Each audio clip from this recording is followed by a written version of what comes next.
Anderson Torres e outros presos políticos são submetidos à tortura de Estado. Anderson Torres, ex-ministro da Justiça, está preso há 3 meses. Deprimido, perdeu 12 quilos. A acusação que pesa sobre ele é de facilitação dos atos golpistas do 8 de janeiro. A prova de seu crime? Um documento apócrifo de meses atrás em que falava da possibilidade de uma reação popular a uma justiça eleitoral parcial. Assim como Anderson, centenas de pessoas foram e estão presas sem acusação formal, sem o devido processo legal, por tempo indefinido. Enquanto agentes do próprio governo são flagrados em ajuda explícita a invasores. Prisão ilegal por tempo indeterminado é tortura. O próprio judiciário, o próprio Estado brasileiro estaria torturando cidadãos brasileiros em nome de uma justiça que no Brasil não mais existe.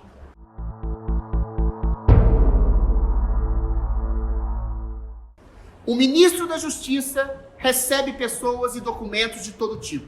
Gente maluca, propostas mirabolantes, extravagantes, lhes são colocadas à mesa o tempo todo. Democraticamente, politicamente, cabe ao ministro, de maneira delicada, separar o que é importante do que é irrelevante ou mesmo do que é maluco da parte de alguém. Pois bem, o ex-ministro da Justiça de Bolsonaro foi preso por encontrarem em sua casa um simples documento solicitando estado de defesa contra a parcialidade do TSE nas eleições. Já seria um exagero prendê-lo por um indício tão frágil que não prova nada sobre o ex-ministro. Mas a coisa fica ainda mais estranha quando imagens em flagrantes mostram militares ligados a Lula ajudando invasões no 8 de janeiro e nada, absolutamente nada aconteceu e acontece contra essas pessoas. O exagero e a crueldade opressora contra Anderson Torres é o exemplo flagrante, mas não único, de como a justiça oficial tem assustado todos com seus arbítrios, impondo uma verdadeira tortura a cidadãos livres que, por vezes, sequer sabem por que estão sendo presos, silenciados, massacrados, perseguidos por juízes que deveriam fazer justiça e se transformam em carrascos cruéis.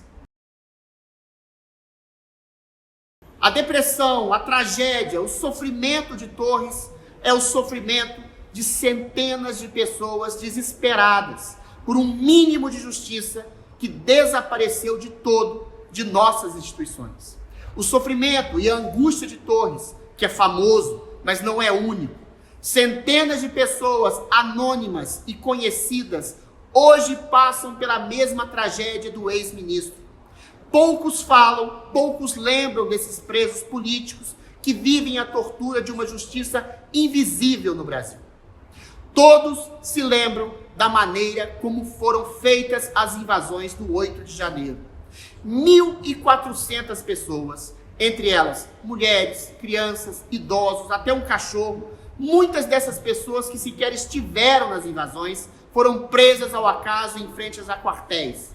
Pessoas jogadas no estádio em condições subhumanas, depois foram presas sem acusação específica, com a pecha de terroristas, tendo suas fotos, seus rostos, suas reputações destruídas por uma grande mídia militante. Pessoas entulhadas em presídios, senhoras octogenárias com tornozeleiras, impedidas de sair de suas casas. Depois do 8 de janeiro, influenciadores, jornalistas, índios, pastores, comediantes, sendo também presos e mantidos em prisão pela suspeita de terem criticado o sistema eleitoral e a justiça eleitoral. Justiça essa que proibiu chamar Lula de ladrão, de abortista, que proibiu o próprio Bolsonaro de usar imagens do 7 de setembro em nome de mais liberdade e democracia. Justiça que censurou documentários sobre a facada em Bolsonaro, que proibiu que se manifestasse qualquer palavra contra a lisura inviolável das urnas eletrônicas. Toda e qualquer palavra contra o TSE e contra a justiça eleitoral que arrancou Lula da cadeia poderia servir e serviu como motivo de censura e prisão a todo e qualquer cidadão.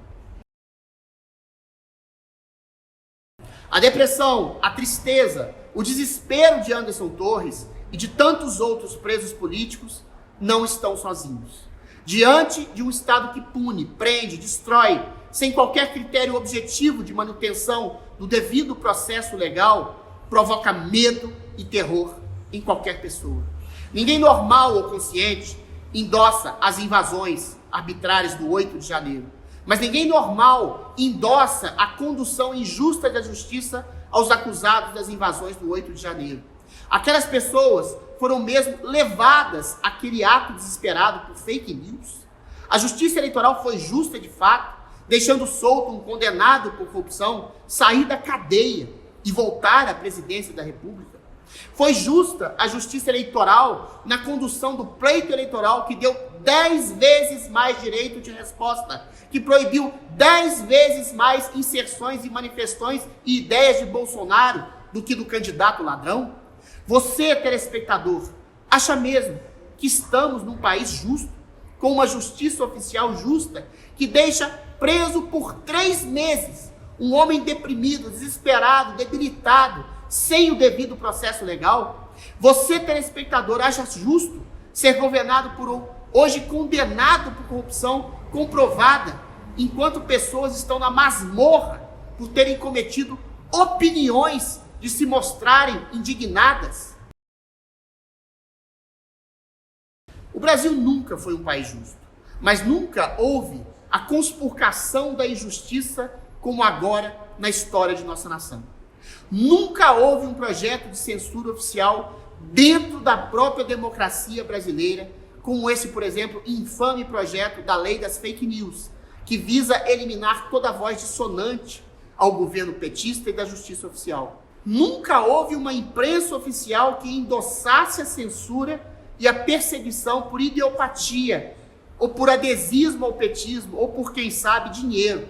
Vejam o que diz, por exemplo, o diretor de jornalismo da TV Bandeirantes, Fernando Mitre.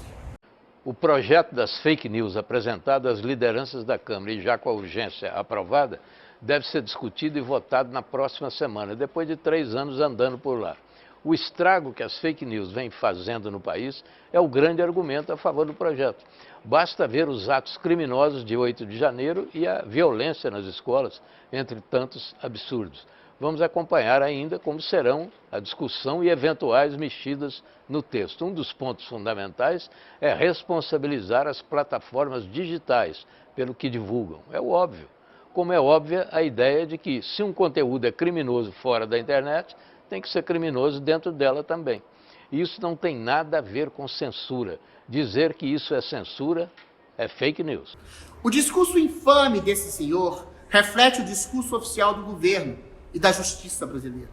Crimes que não existem, como fake news, discurso de ódio, são pregados na testa de conservadores e bolsonaristas para crucificá-los e calá-los.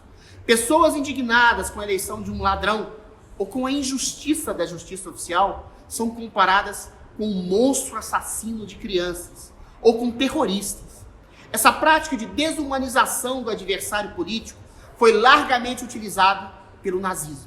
O que é assustador é que no Brasil seja utilizada não só por parte da justiça brasileira, mas como pela própria mídia, por interesses ideológicos ou financeiros.